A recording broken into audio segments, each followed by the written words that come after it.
home. Have you heard the news? It's probably been twisted to keep the general population conflicted. Better lick your finger and turn the page. Dissect the lines that made you to rage.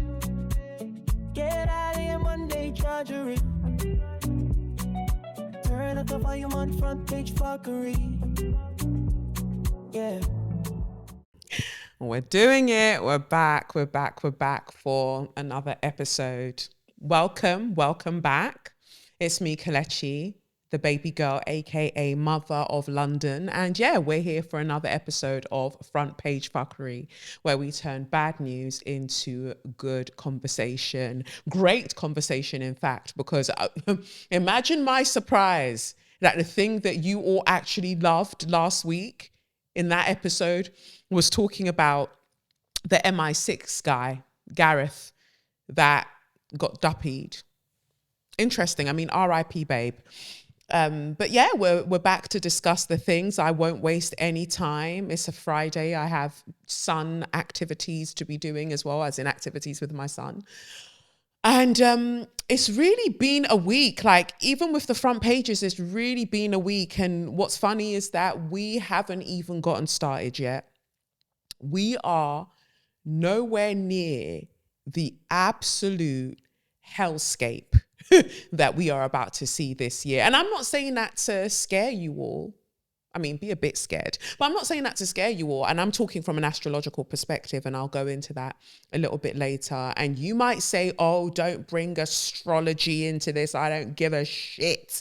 I don't give a heck. But stay with me, especially those of you who are into pattern recognition.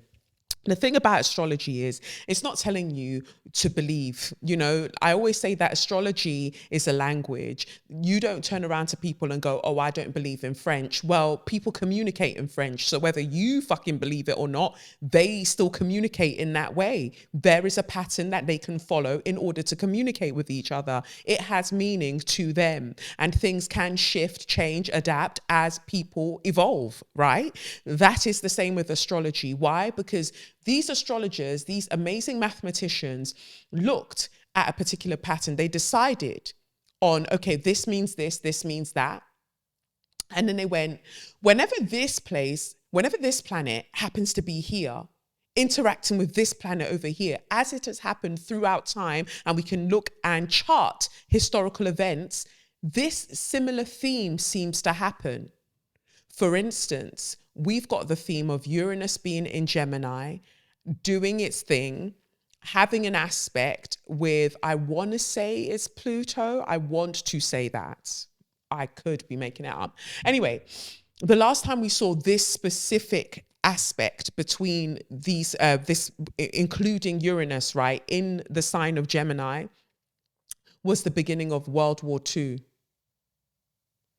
So one could say that recent actions across the world, but specifically with the US, might mean that, guess what? There is another major world war about to start. Obviously, based on the times that these things happen, they will take on a different shape. For instance, now that we have so much technology, it isn't necessarily going to be, happening the same way that it happened before, when Britain, for instance, was just filled with smog. It's not necessarily going to happen in the same way. We are now going to be using social media to push out propaganda, this, that, especially with the kind of evolution of AI, more artificially generated images. We're seeing so many, even with Al Jazeera, like, what the fuck? They are using AI to blood clot. I said, what? Surely you all know of the ills of this, but they don't give a fuck. People don't give a heck. People are just doing what they want. So that's what we're really saying, that even if you wanted to take the woo-woo out of it, people who are born in this specific month, because it usually is this kind of season in the Northern Hemisphere, tend to have this sort of disposition. And one could argue that because they're born at that time, maybe they get less daylight, or they have to wrap up more. So, it becomes nature and nurture working together. I'm just so fascinated by it all. And I just feel like these are the things that we shouldn't write off, because science is only magic that humans have managed to explain. That's how I see it. And nobody's telling me any different, because when I was pregnant, I would go and look on these apps and look at these websites and, try to find an explanation for this, that, and the other. And they'll be like, girl, I swear I don't know what to tell you. Don't know what to tell you, baby, about your pregnancy. They didn't know.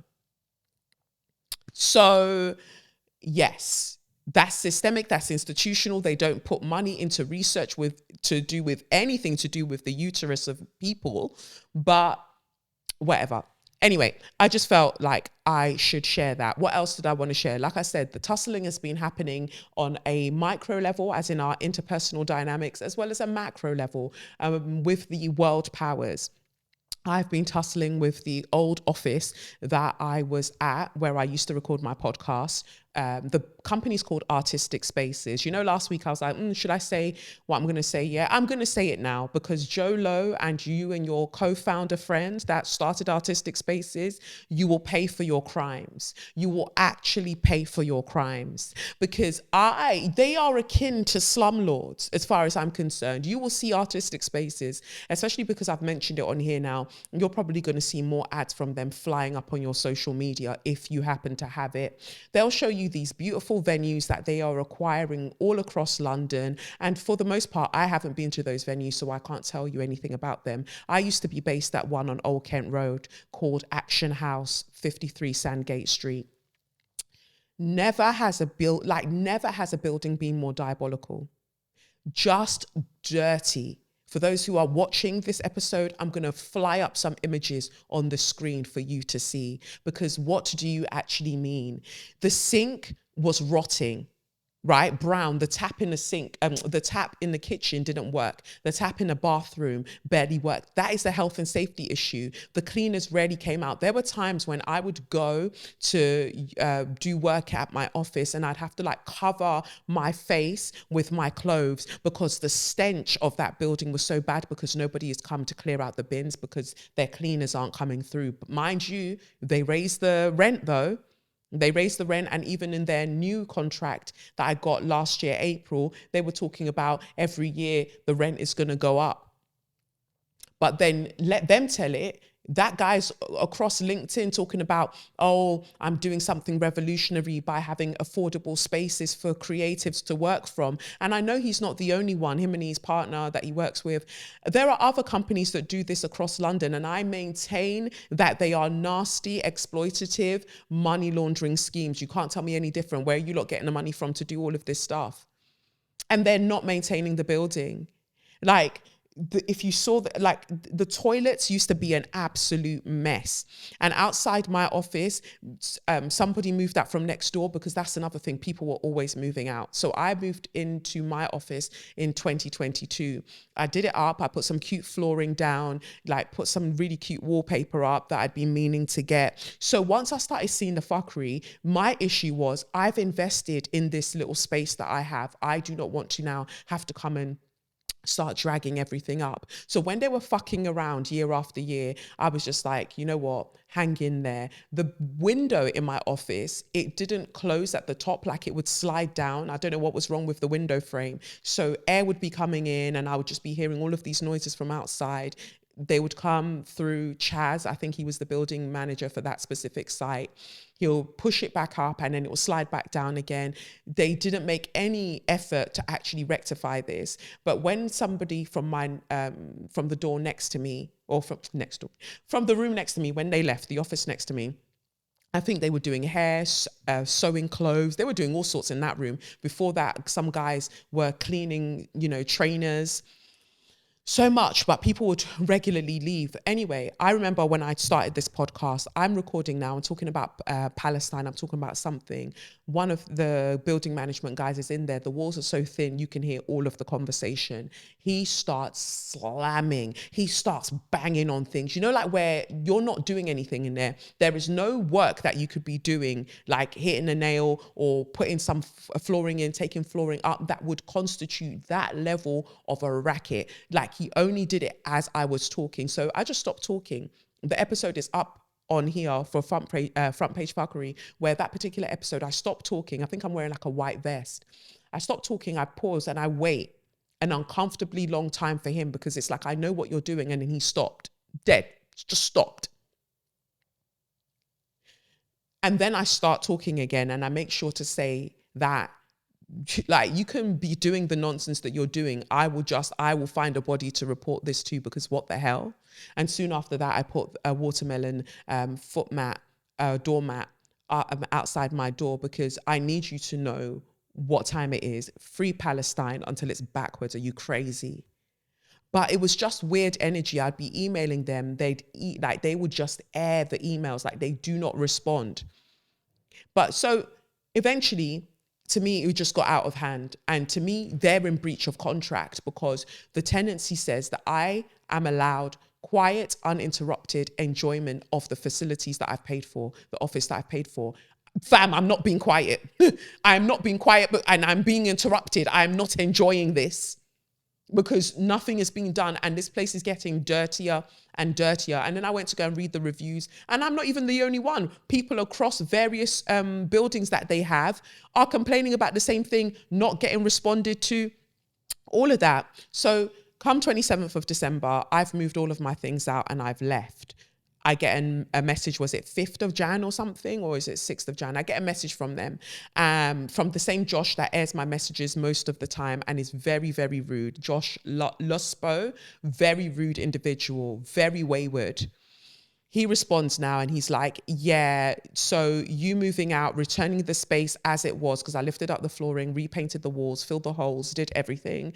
He was like, you leaving the key, doing all of that. No, you still need to serve out a 12-week notice period.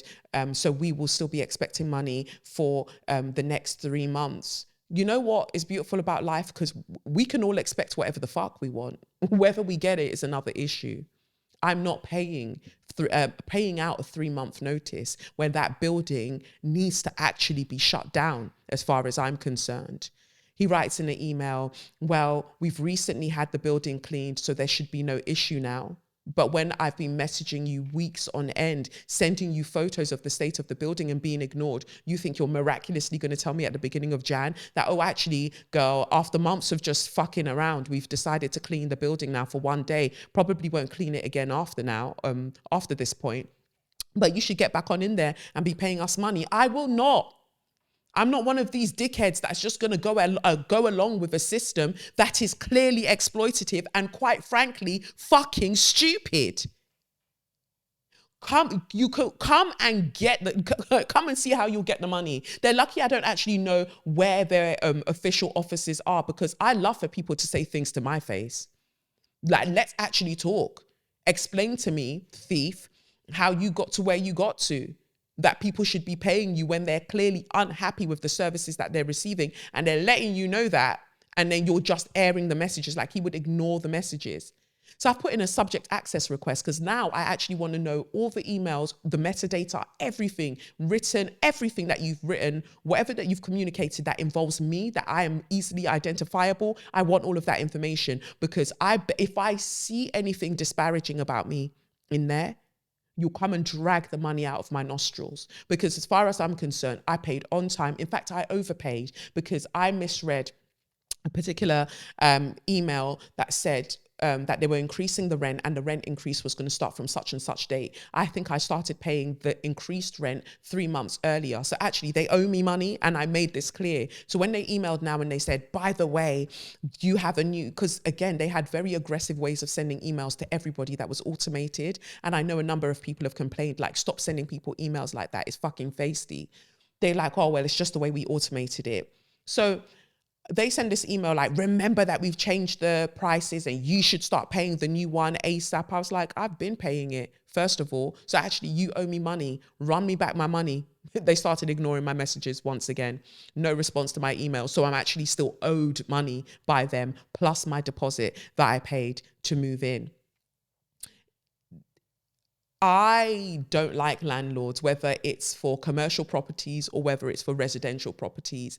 Some landlords are scum of the earth. Like, they are nasty, greedy people, because there are lovely landlords that, they look after their tenants, they look after the building, everybody has a great time. But for the most part, people are looking for ways to turn money over quickly. So when people start talking to me about, I bought this property and I bought this property and I'm not impressed, because I just imagine that you're a rat, is what I imagine. But yeah, disgusting scenes. So they haven't responded to the subject access request, but they do have 30 days. And if I don't get a response, I'm going to escalate that, because you won't be chasing people down for money. And in the same email, he even writes to another member of staff. He tags them in the email and he's like, this is Josh, by the way. He tags them and he goes, you can start marketing the property now. So if you're already doing that, then why are you chasing money down from me? Like, what are you saying here? So you have decided that it is now lettable, effective immediately, but you still want me to pay out a 3-month term? No. I'm not doing it. I'm not doing it. There's no way that I'm budging. I'm not doing it. Like, this whole system is made up. And for the most part, I know social contracts, and there are parts that I will play along with in this ridiculous game that we call society and capitalism. But there are certain aspects that I absolutely will not play along with, because I'm not what? I'm not a dickhead. I have ears, right? I have ears. I do not have a handle. Therefore, I am not a mug. Get out. Get out. But people have messaged Joe on my behalf on LinkedIn, and he's there saying, well, these 12-week notices are standard practice. Is it standard practice to pile carpet tiles so much so and wedge them between fire extinguishers, so if there were to be a fire, nobody could access the fire extinguisher? Is that also common practice? Because now I'm reporting to the building services people them as well.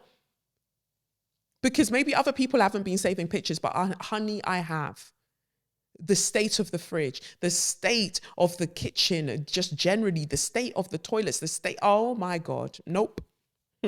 Nope, not at all. But this is the year that all institutional, corporate, organizational bullies, this is the year that they begin to crumble on a mass scale. You don't continue to get away bullying people and telling them, well, these are just the rules. Who made the rules up? Rules are made up by people.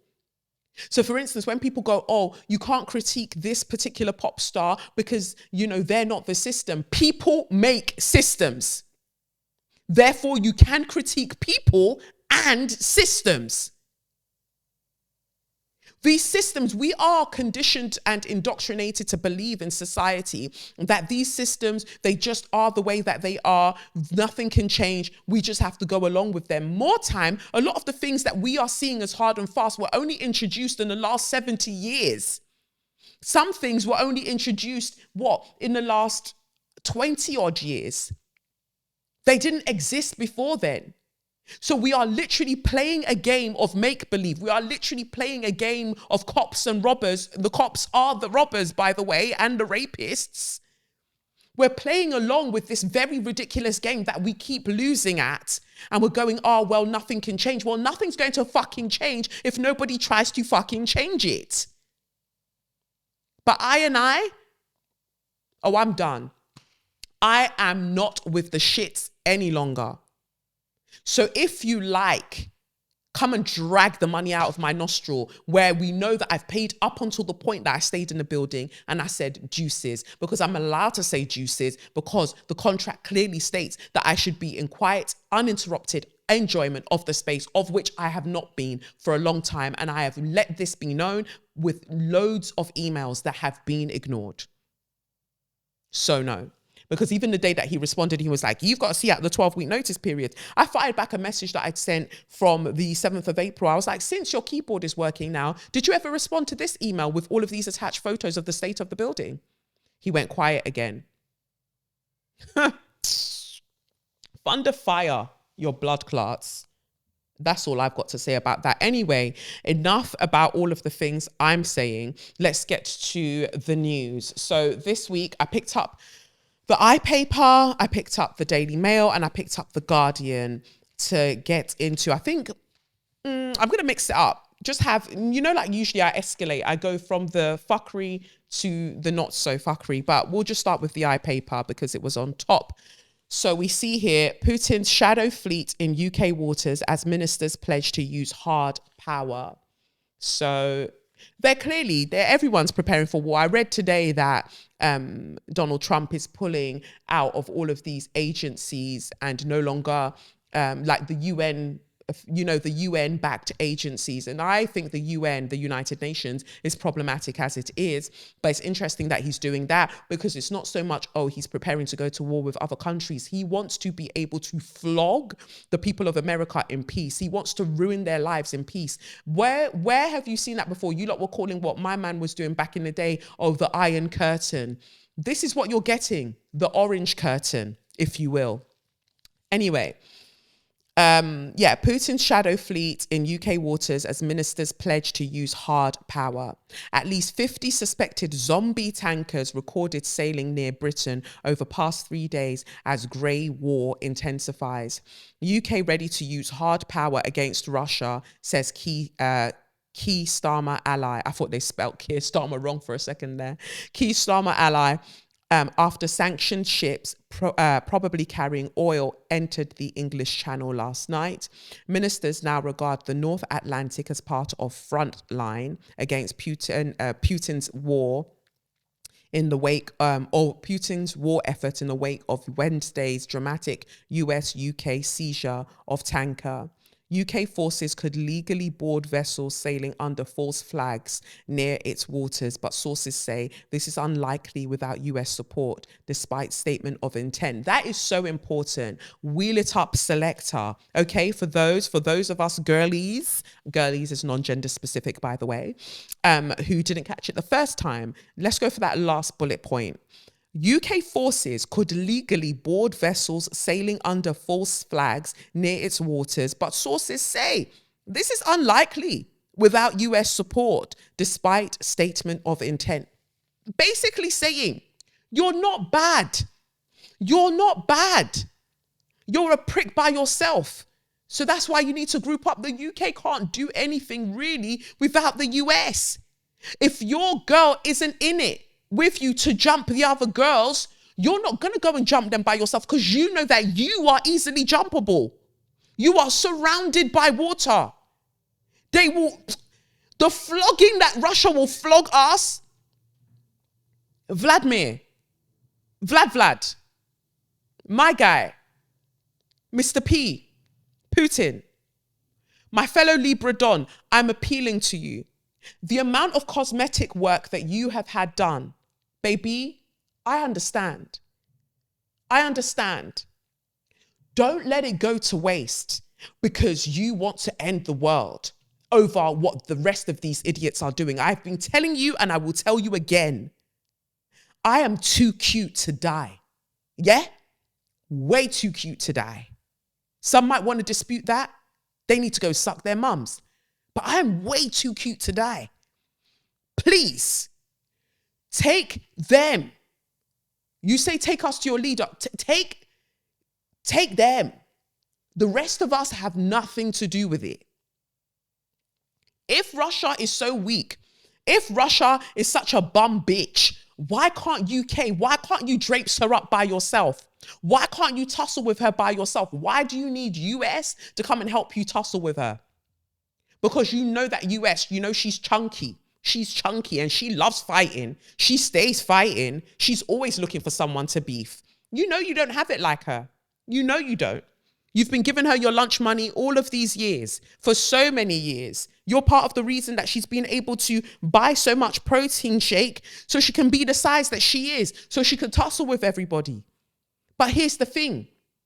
You don't have it like that. So these UK officials that are ready and they're saying this, that, and the other, and that's another thing as well. They'll go and land us in Wahala. Meanwhile, they've all got houses in different countries that they're going to go to, usually Caribbean islands that they're going to go to after they've landed us in shit in this country. Omo, I'm begging everybody, shine your eye. Shine your eye. Omo laju, open your eye. Because it's about to get crazy. Putin, I'm telling you, on the behalf of all of the sexy people of the UK, we have and want no parts. Thank you.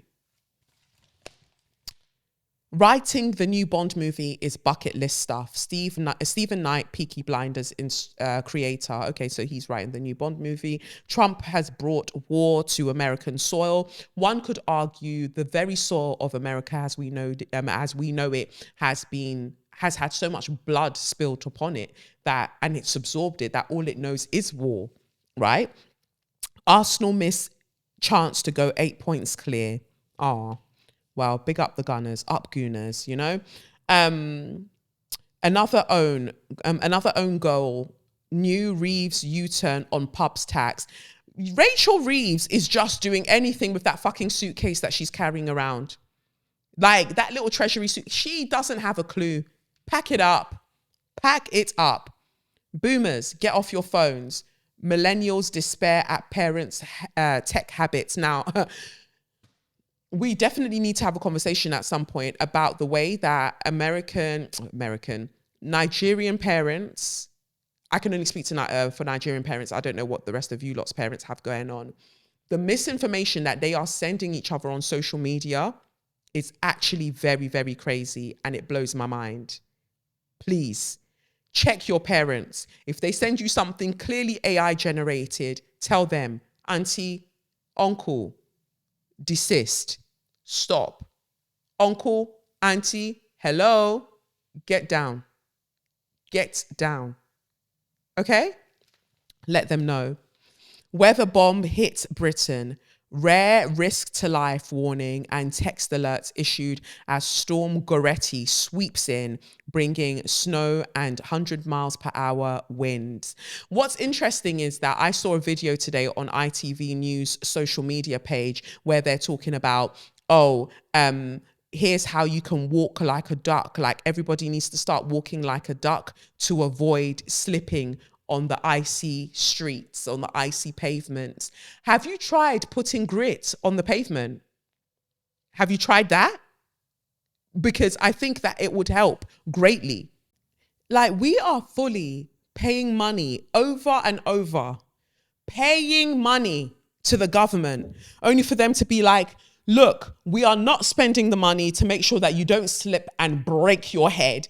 I know of like two people, my best mate fell on ice the other day because of this and thought that they'd broken their arm, but they tore muscles in the arm or thereabouts and got whiplash. But I was taking my son to school the other day. Come and see how we're holding on to each other for dear life. And then I see one guy with a little scoop of salt or whatever the fuck. And he's walking around and that's all they have to give us because all of our money is being used to prepare for war and pedophilia. Like, what are we actually doing right now? Everybody learn to walk like a penguin because, look, we're not going to be able to give you some grit on the pavement or on the roads. Figure it out. But if they said developing country or developed country, raise your hand. Britain is going to raise its hand? Delusion. Delusions of grandeur. Delusions of the glories of past days. Anyway, the Daily Mail. Which of the brand new supermarket mini meals for fat jab users and dieters are tastiest? So I guess what are they developing food for the people on the Manjaro and the Zempi Zemps? Pub U-turns too little too late. I'm sorry. It's just too little too late, a little too long, and I can't wait for Rachel Reeves to find sense anyway. You know it's just a little too late. You should be grateful I'm doing this. You will miss this podcast when it's gone. when there are no song breaks for you. Okay? Take it while you have it, honey. As Starmer makes his 12th policy climb down with rates relief plan, Kemi and hospitality chiefs say it's just not enough. Labour is gearing up for another humiliating U-turn as ministers last night signalled a climb down on tax hikes for pubs. Mutinous Labour MPs were told that Rachel Reeves will announce a package of emergency help within days in a bid to head off a brewing revolt. That's the thing, because if you piss off the pubs in this country, you're fucked. You are actually fucked. This is why what's his name? Rishi had to start doing eat out to help out and the such. In an about turn rapid even for this government, Treasury sources confirmed the climb down just 6 weeks after the Chancellor unveiled budget plans which critics said would send tens of thousands of businesses in the retail and hospitality sector to the wall. Officials said the package would deliver a lifeline for pubs, but were unable to say exactly how it will work or what it will be worth, leaving publicans still worried. And hotels, restaurants and independent retailers reacted with fury after ministers signalled that for now at least, the business rates concessions will apply only to pubs. Keir Starmer has now presided over a dozen major U-turns in this chaotic first 18 months in power. Kemi Badenoch last night said the latest one was too little too late. Special report, second by second, what really happened when Trump's ICE agent killed mother of 3. This is really interesting that this is how the Daily Mail, that we know as the Daily Fail, piece of shit, is positioning this, because they actually humanize Renee Nicole Good from what we see. And they even write here, tragedy. Sorry. Renee Nicole Good was shot at the wheel of her car. The way that Daily Mail are positioning it doesn't seem very Trump friendly. Doesn't seem very ICE friendly, in fact. But for once, even broken clocks. But I haven't actually read what they've got to say about it yet, so I can't tell you. Why is William smiling here in one of these pictures looking deranged? Wait, that's Kate. She surprises patients on hospital visit with William. They are working overtime. But the person, let me say something, because you know me, even if I despise you, if there is a truth to be told, I am going to tell it. The person who's currently doing Kate's hair, I'm going to give you your 6s. I'm going to give you your 6s. You are doing really, really well. The color really suits her. I love the volume. So the extensions that you've put in look really nice. I don't know. Is it a wig? Because the parting sort of doesn't. Either way, I think it looks nice on her. She even, I don't know if she's doing some micro needling. The skin looks good. The outfit is cute. You can't really see what I'm seeing here, but she's serving a little something. She's serving a little something. I'm going to let her have that, because if it's yours to have, I'm going to let you have it, whether good or bad, So I'm going to let her have that. Warning on addictive nasal sprays that can leave airways damage. People are just getting addicted to anything because they're tired, child. A squad of ICE agents hunting down illegal migrants, a mother who went to protest against them after dropping her young son at school, a pop, pop, pop of bullets, then blood in the snow. 11 seconds tearing Trump's America apart while they're really going in for it. Here. It started as an incident that's increasingly typical across the United States, a shouting match between federal immigration agents and their activist opponents, but it ended just seconds later in an unprecedented tragedy on a snowy residential street. This isn't true, because this isn't the first person to be killed by ICE, one that now threatens to tear the country apart. But I was saying on my previous podcast, if you don't know, get to know, say your mind. I did that since 2017. I was saying near the end of Say Your Mind, when I was coming to the end of making the episodes, that civil war was going to break out. I said that by 2025, you would not recognize America. But between now and 2032, America is going to the shitter, my God. And any country that decides that they want to continue to submerge their head in the anus of America will only get shit all over them. It's not going to go well. It is not. It's like they are due, Pluto in Aquarius, they are due a civil war. So, oh God. And I said a few weeks ago as well, I said like, there is something coming, because when Saturn was in Aquarius, we had the killing of George Floyd, and we saw the uprisings that happened across the world. I said, with Pluto in Aquarius, we're going to have something that is going to be shocking. And I'm thinking about George Floyd, even with all of the other people who have been killed during that time, specifically Breonna Taylor. I'm thinking about him. Something is going to play out, and there will be a consistent, concerted effort over a number of years to literally overturn the fuckery that America has built its illusion of the American dream on. And so it's no surprise to me that this is happening in Minnesota, a few blocks away from where George Floyd was actually killed. You can't unsee it.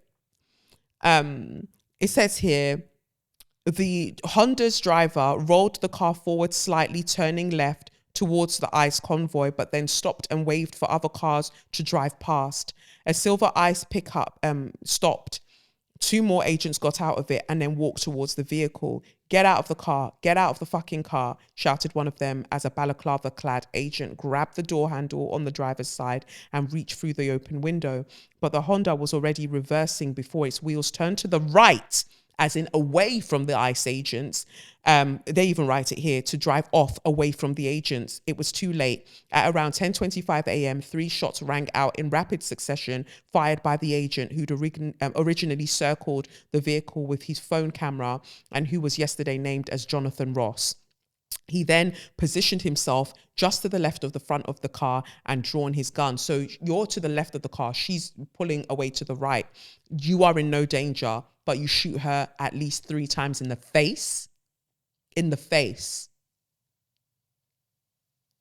And now more than ever, white women are having to see how there is no institution that has been created by government structures or governmental structures that is of benefit to them. They thought all along that it has been, and they've weaponized it against other people. But ultimately, no, it's not. It cannot be. You, Molly, you're in danger, girl. And rest in peace to Renee, because here she is doing what every person should be doing. Especially if you know that your body is seen as privileged. You have certain privileges kind of linked with your body in this society. You put it on the line, but unfortunately, what that can mean is also losing your life. But it's also helping people to see this can't go on. This can't be the way that you're going to say you're going to run things. And this has always been, I wonder, when they kill a white man, how this is going to go for them. Because it's the white men that they're promising liberation through violence. Come and join ICE, father and son. There's no age limit. Come and join ICE. You're essentially wanting to create bounty hunters. You want to go back to the wild, wild west, essentially. And it's sickening. And it was more sickening to see J.D. Vance then, because they're priming him for presidency, because Trump is done for. Like, I would be surprised if he's like living and functioning past summer this year. He's done for. So they have to prepare J.D. Vance, and he's there saying, well, this particular guy, Jonathan Ross, who shot Renee, Nicole Good, in the face and killed her. And even when a paramedic was saying, can I go over to her to go and attend to her? ICE were like, no, you can't go over to her. So leaving her to die in that car. It's sickening. But JD Vance was like, yeah, well, the guy actually got dragged by a car and needed 33 stitches months ago. This had just happened to him. So can you blame him for being a bit sensitive? When he sees a car moving towards him, the car wasn't moving towards him. The car was moving away from him, and he's the one that moved towards the car. If he was sensitive about a previous traumatic, allegedly, experience that he had, first of all, why the fuck is he back at work? Because that is telling us something about your workers' rights, that apparently he got 33 stitches in his leg, but he has to go back to work, because otherwise what, he's got no sick leave? Exactly But he's still getting up to go and do the bidding of white supremacy. So if that had happened to him, why the fuck was he going near the car? And then she's going away and he shoots her 3 times in the face? No. 3 children now without a mother because of this bullshit.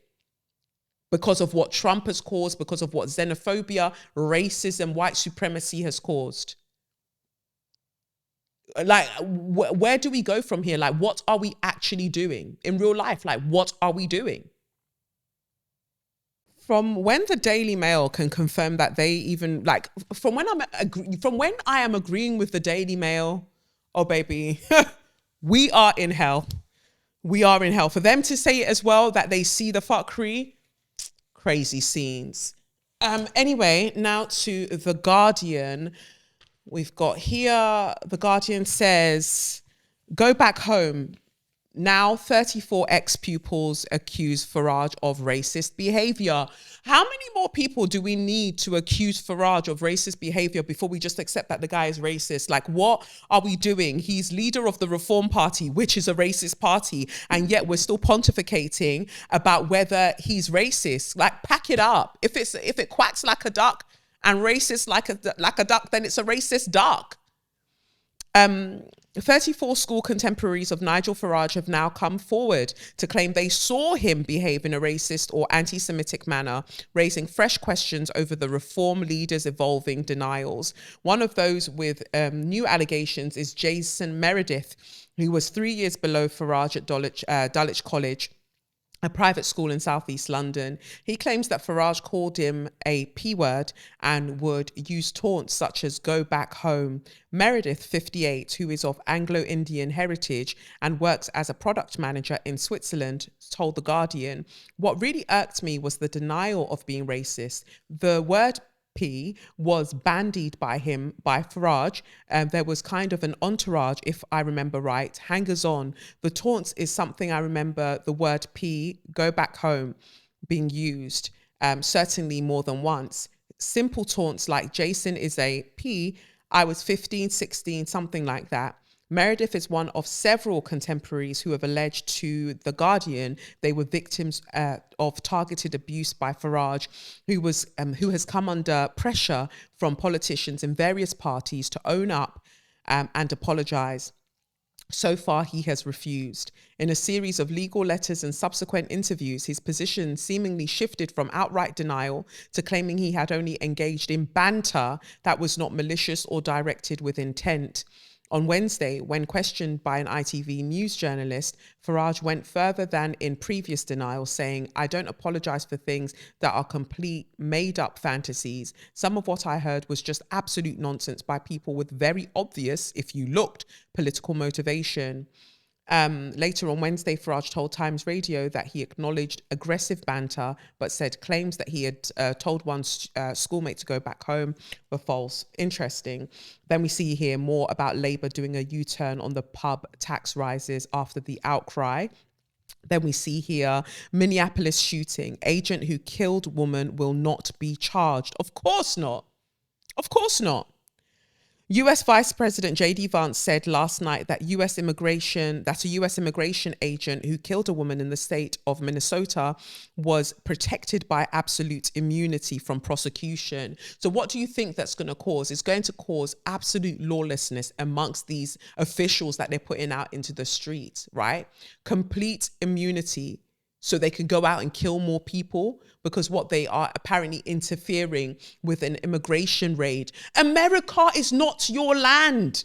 About this land is your land. This land is my land. From California to New York Island. It's not yours, you fucking idiots. It's not yours. And so to now be a part of a presidency that's telling people to get out of a country that is not yours in the first place is Israel-like behavior. It says here, the fatal shooting of Renee Nicole Good, a US citizen, by Immigration and Customs Enforcement, ICE, in Minneapolis on Wednesday sparked protests and widespread condemnation in the state and beyond. At a White House news briefing last night, Vance echoed claims by President Donald Trump that the ICE agent who killed Good, 37, was acting in self-defense. How can it be self-defense when she was going away from you? What are you defending yourself against? She was moving away from you. Her wheel was turned to the right. You stepped to the left of her car. What? And even the drivel that Trump was writing on Truth Social or wherever the fuck, like, oh, this happened and she lunged the car at him. It reminds me so much about the lies they told around Chris Cabba, but that's for another day. Like, she lunged the car at him. No, she didn't. But they know that some people won't go further to go and look for more information. And they'll be like, oh, yeah, well, she should have listened. She shouldn't have tried to interrupt. So basically, she shouldn't have had a heart because the rest of you don't. What is it? Acting in self-defense because Good had tried to ram somebody with her car. Completely false. The narrative is at odds with video footage of the incident, which has been shared online. It shows Good reversing and letting at least one ICE vehicle pass before an officer tells her to get out. To me, it's just absolutely mind-blowing.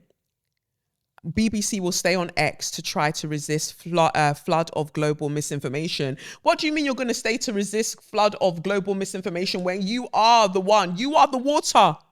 You are the water that makes the flood of global misinformation. Have you tried reporting accurately on what's happening in Palestine? Have you tried? You're telling people to not use the word kidnapped as it pertains to President Maduro. But you think you are the authority when it comes to accurate information?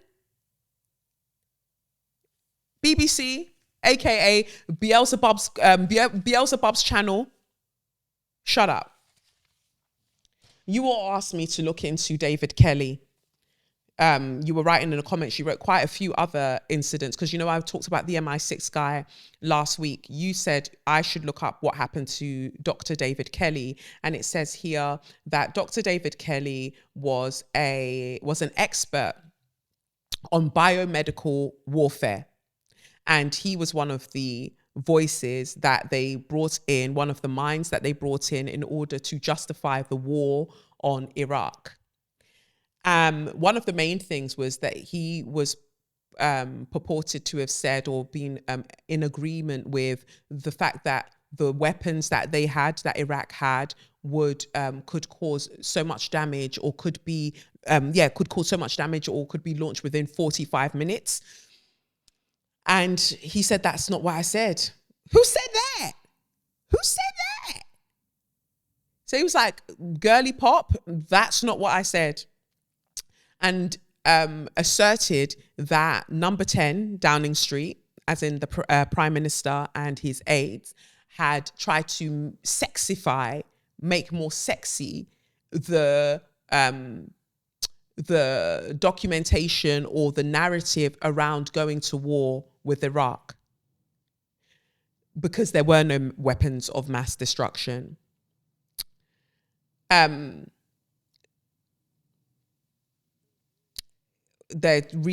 just reading about his post-mortem here. It says the British public believes that the coalition government was right to publish the post-mortem details of United Nations weapons inspector Dr. David Kelly earlier this month. This is from 2010.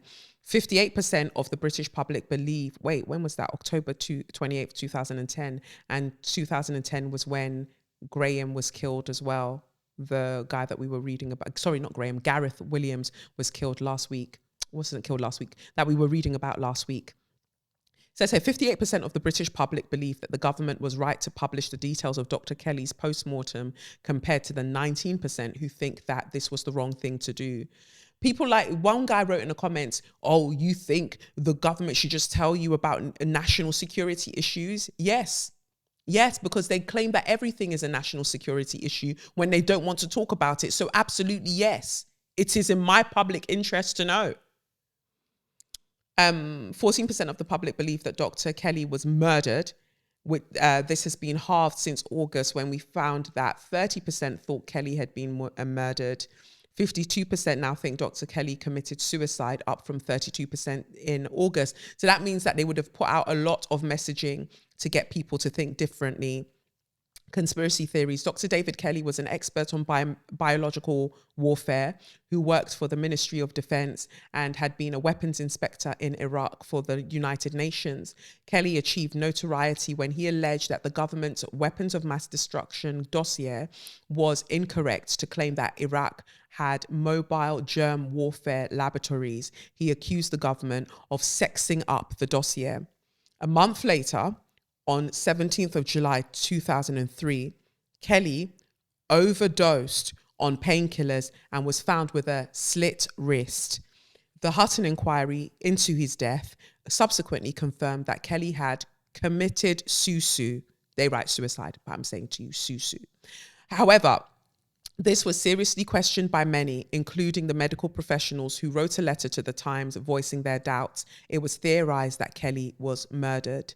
Despite Lord Hutton having ordered the results of Kelly's post-mortem to be kept sealed for 70 years to protect his family, the government decided to publish them this month to put an end to the conspiracy theories. The post-mortem states that the wounds found on Kelly's body were entirely consistent with being inflicted with a bladed weapon and were typical of self-inflicted injury. That is for the birds, honey.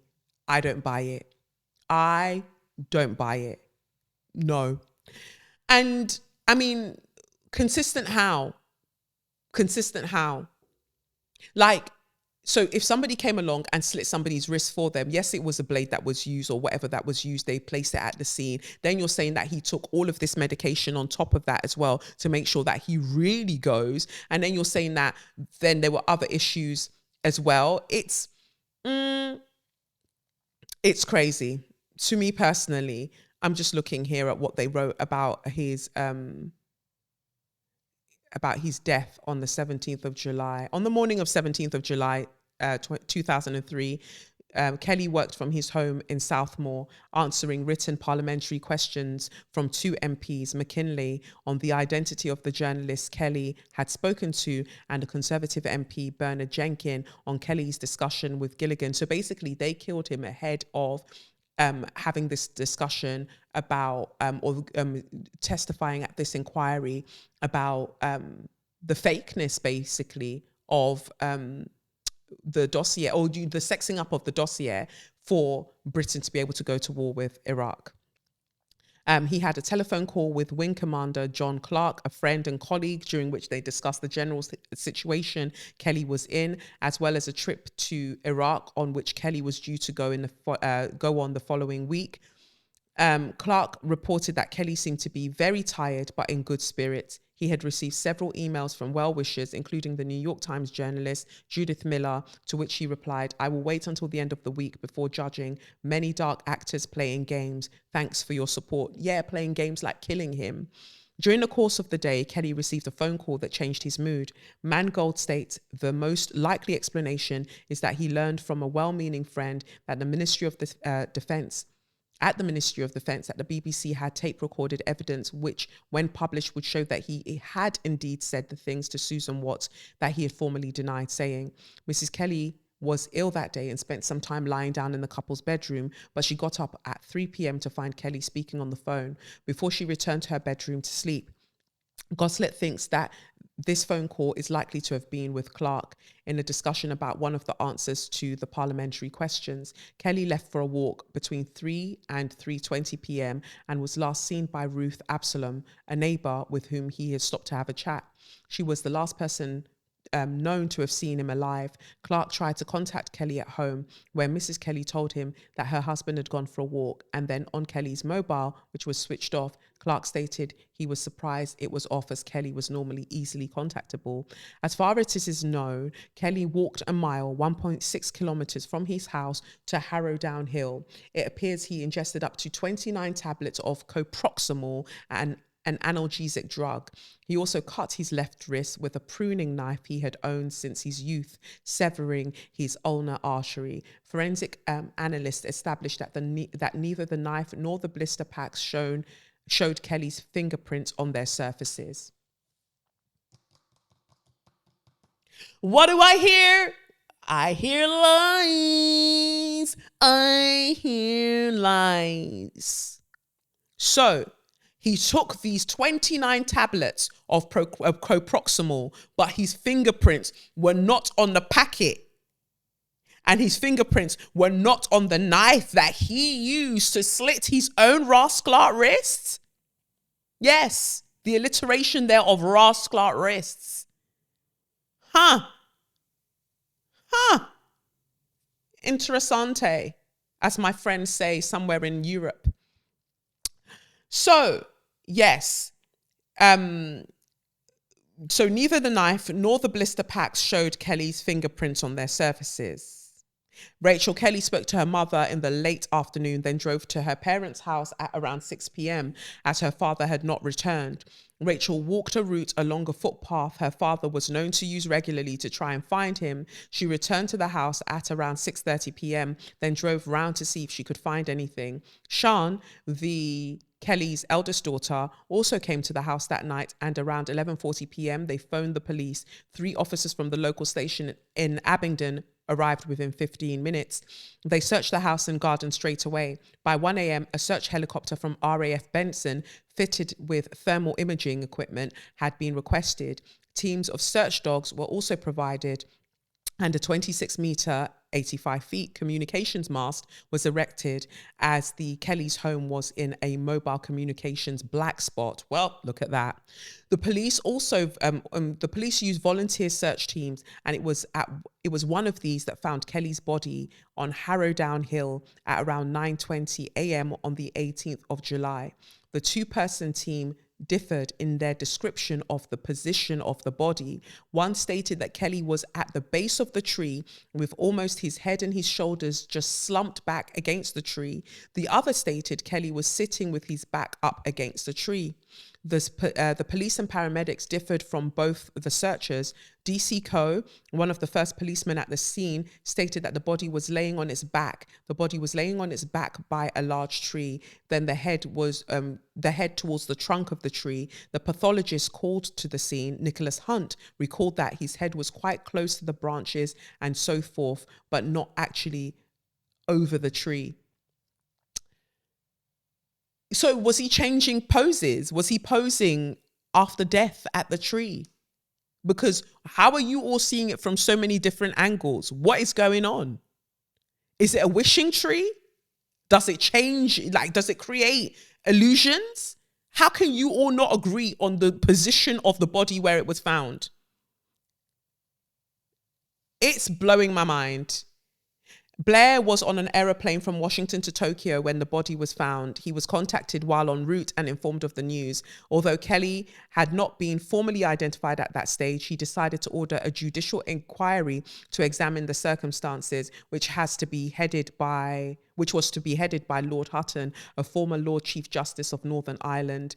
His terms of reference were urgently to conduct an investigation into the circumstances surrounding the death of Dr. Kelly. Tony Love, don't play dumb. Don't play dumb. Do not actually be ridiculous in this situation. Of course, you were going to have to call for an inquiry because guilty feet have got no rhythm. Woo. Hunt undertook the post-mortem examination on the 19th of July in the presence of 8 police officers and 2 members of the coroner's office. Hunt concluded that the cause of death was a hemorrhage caused by self-inflicted injury from incised wounds to the left wrist, with the contributory factors of coproximal ingestion and coronary artery atherosclerosis. And they described that as silent. I believe that he had this silent coronary issue. How is your heart disease or your coronary, how is it like sneaking up on you like that?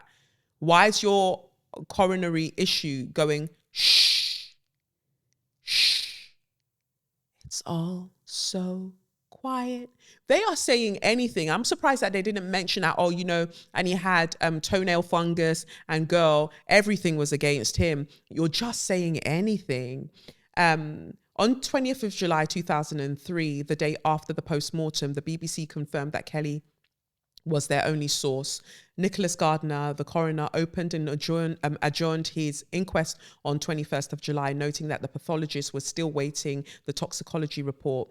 With the establishment of the inquiry under Hutton, the Lord Chancellor's Department contacted Nicholas Gardner, the coroner, to advise him that under Section 17A of the Coroners Act 1988, the coroner's inquest should only be resumed if there were exceptional circumstances to do so. They said, cut the show. They said, David Kelly is gone. Cut the show. Cut it. But it's so funny that all of this, I say funny, not funny, haha. Like, they're killing the girls. They are killing the girls. The MI6 girlies. Girls, as I said, is non-gender specific. But I find that really, really interesting that he wanted to go so bad that he slit his left wrist. He went for a walk to do it as well, because you know what? Let me die outside, child. Let me die amongst the trees, honey. Absolutely not. So he went outside, took 29 of the coproximal, slit his left wrist, and then couldn't even decide on a pose when he died. Tell me another lie. Go on. Tell me another lie. All because he said, hey, girlies, hey, girly pops. They sexified the dossier in order to, you know, ramp up why they needed to go to war with Iraq. And they needed to make it sexy because they really wanted to go and join the US to go and do Fxckery. And we are still paying for it. And yet again, they want to go and join the US to do Fxckery about you're going to go and seize tankers. I've told Putin and I'll tell Putin again, the problem that you have, the issue you have is with the government of this country, not with the sexy people of this nation. I'm not speaking about the unwashed people who have 3 lions tattooed on them. I'm not speaking about them lot. Who have missing teeth. I'm not speaking about them lot. That don't wash their legs. I'm not speaking about them lot. I'm speaking about the sexies. Leave us out of it. That's that for another episode of Front Page Fxckery. Thank you for joining me. If this was your first time, I guess it was a funky ride, and I hope that I see you again. For those who, you know, regularly return, I appreciate you. For those of you who listen with your family and you cackle along with me, you are my MVPs. You are my favorite employees. I really appreciate it. So yeah, I've been Kelechi, baby girl, aka Mother of London, and this has been Front Page Fxckery, turning bad news into great conversation. And catch you on the other side of the news. Peace.